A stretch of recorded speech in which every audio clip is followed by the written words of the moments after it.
चला तर मंडळी, आज बनवूया चमचमीत अशी भेंडीची रेसिपी. पहिलं भेंडीचे मोठे मोठे काप करून घ्या. 1 ते 2 काप चालतील एका भेंडीचे.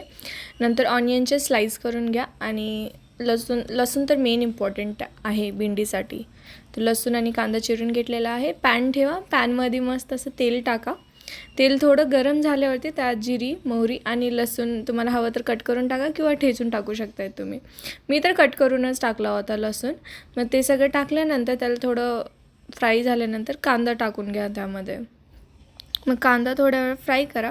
मस्त असं गोल्डन ब्राऊन होऊस तर कांदा फ्राय करा.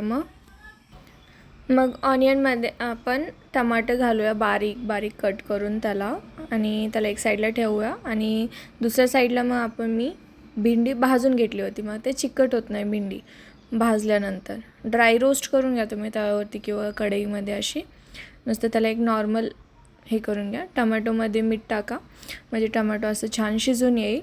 आणि मग त्यासोबत आपण आणखीन मसालेही टाकू त्यामध्ये. तर पहिला मी टाकले हळद. आपले बेसिक जे रोजचे घरचे मसाले असतात ना तेच टाका. हळद टाकली आहे, नंतर धनिया पावडर टाकली, नंतर किचन किंग मसालाही टाका, थोडीशी लाल मिरची,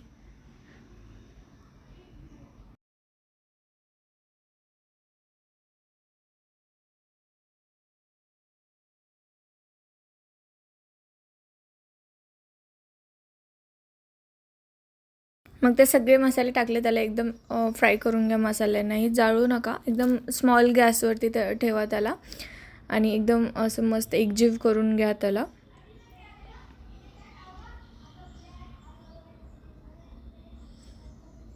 1 ते 2 मिनिट त्याला थोडं परतावं लागणार गॅसवरती, म्हणजे असं टेस्ट असं कसं मसाल्यांचं छान येतो एकदम भाजल्यावरती. कच्चापणा राहत नाही त्यामध्ये. आणि मग त्यानंतर आपण जी भेंडी भाजून घेतली होती ते त्यामध्ये आपण पॅनमध्ये ॲड करूया. आणि ते भेंडी आता भाजली होती, पण आपल्याला थोडी ऑइलमध्ये आणखीन सॉटे करावं लागणार आहे. ते आपण ते पण ऑइलमध्ये असं सॉटे करून घेऊया. ते मस्त असं भेंडी 1 ते 2 मिनिट अशी परतून त्यावरती एखादं ताटली किंवा ताट झापून ठेवा.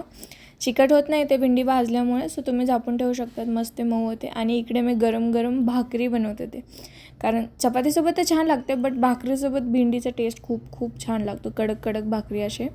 मग एक साईडला मी भाकरी बनवले, तिकडे भेंडी बनवायला चालू होती, सो इकडे तोपर्यंत भाकरी टाकून घेतले. आणि हा बघा, माझ्या भाकरी तसे गरम म्हणजे असे फुगतात, म्हणजे असे चपटे धपाट्यासारखे होत नाहीत, फुगतात पण छान होतात भाकरी माझे. मग मी भाकरी बनवत होते तोपर्यंत विशाल माझा शूट घेत होता. आणि तिकडे मी भेंडी ठेवली आहे. भेंडीची भाजी झाली होती तोपर्यंत. आणि मग आम्ही सर्व केलो भेंडीसोबत भाकरी आणि दही. आम्ही दही आणलो होतो, सो दही, भाकरी, भेंडी आणि स्वीटकॉर्न थोडेसे आम्ही फ्राय केले होते. वाव, काय कॉम्बिनेशन होता. तुम्ही नक्की ट्राय करा. आणि रेसिपी आवडली असेल तर लाईक करा, शेअर करा, सबस्क्राईब करायला विसरू नका. धन्यवाद मंडळी. चला, मिळत आहे नेक्स्ट व्लॉगमध्ये भेटूया.